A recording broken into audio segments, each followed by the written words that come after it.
Move. They've done platoon attacks with blank rounds. They've fired live rounds from static ranges. Now they must put it together. Come down here. Strong rifle. You come here. Yeah.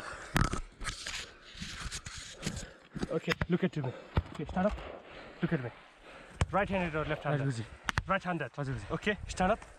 Okay, that's the on-set target you will be throwing the grenade. Any questions? No. Right, okay.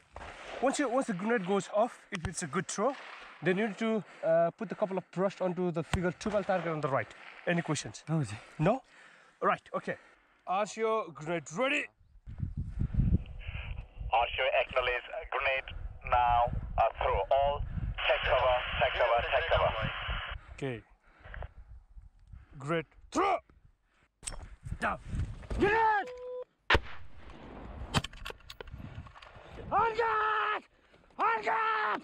On guard! Whilst one platoon conduct their first ever live firing attack, across the vast training area, 3 platoon are preparing for a wet gap crossing. The critical thing is, whenever you cross the obstacle, you are most vulnerable at the time, yeah? The Combat Infantryman's training course is reviewed and updated every 3 years, and amidst fears wet gap crossing skills were fading away, they're now looking to introduce them. Officer Commanding Major Rajesh Gurung has volunteered Gurkha Company to trial it. This is my first experience in my lifetime crossing a river, so I think it is going to be a fun. Yeah. You're looking forward to it? Yeah. A bit cold? Yeah, I don't know the temperature of water, but I think it's quite cold here.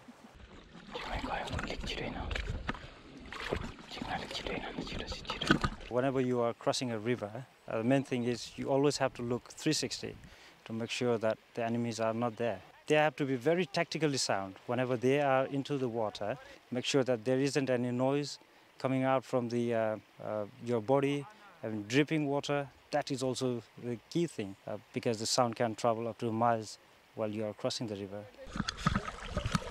By chance, if our weapon gets submerged inside the water, we just unload the weapon, dry out all the water quickly as soon as possible with dry clothes, and we just oil up the working parts of the weapon so it doesn't get damaged. Because if it doesn't operate, there is no purpose of going to the war. So the main purpose is to keep our weapon safe and ourselves dry and safe. Do you remember your first river crossing? Yes, I do remember when I was in Brunei. I was the first man to cross the river as I was good on swimming. So they put me, okay, young man, let's go and do the river crossing. I had that feeling, that there are some crocodiles and anacondas on the river, inside the river. But I crossed the river with lots of courage. At least they shouldn't have to worry about crocodiles in Otterburn. No, they don't have to. Move. 3, 2, 1, move! Back out on the range, one platoon face their next challenge. If you come and see there, that is the OHF position. So OHF, obviously overhead firing protection. So whilst the platoon are advancing at the front, if you see there, the OHF will provide the obviously overhead fire protection. So that will suppress the enemy position so that they can advance at the front simultaneously. No. So the rounds are going just above the head, so which is 3.25 meters from the ground level. Is that really quite close to the head? So yeah, that is quite close. So the reason why we do this is obviously when they deploy in the operations, so it is to create that realistic scenario that they are under the fire as well. The support is there to provide just side by side. Yes, it's actually really surprising because we have only played with our individual weapon, and listening to the machine gun, it's actually really gives a thrill and actually gives us a feeling that someone is covering us and watching over us. Yeah. 10 Alpha.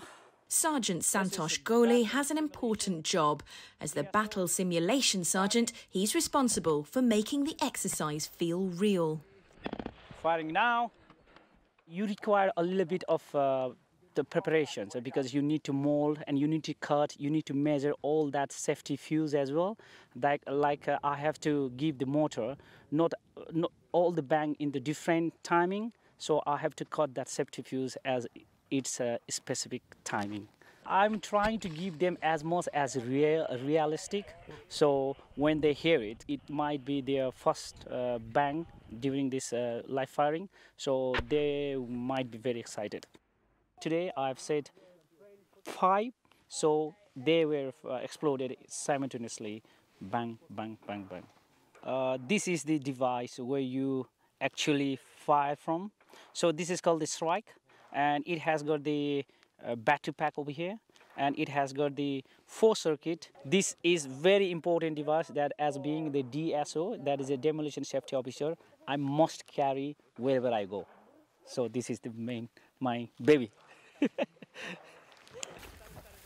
Back at the wet gap crossing, all recruits have made it across and are gradually drying out.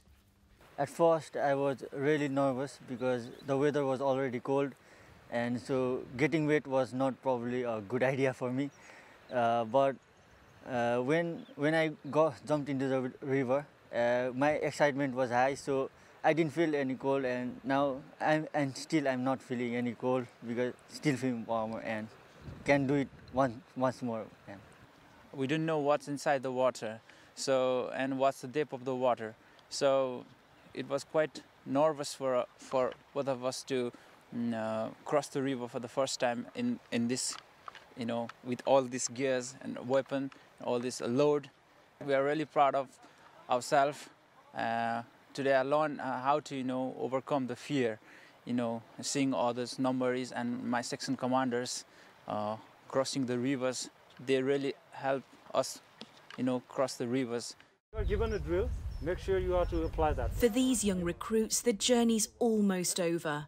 After 8 months in the UK, all that now stands between them and their promotion to full Gurkha soldiers is the final exercise in just a few weeks' time. If you enjoyed this video, don't forget to like and subscribe to our channel.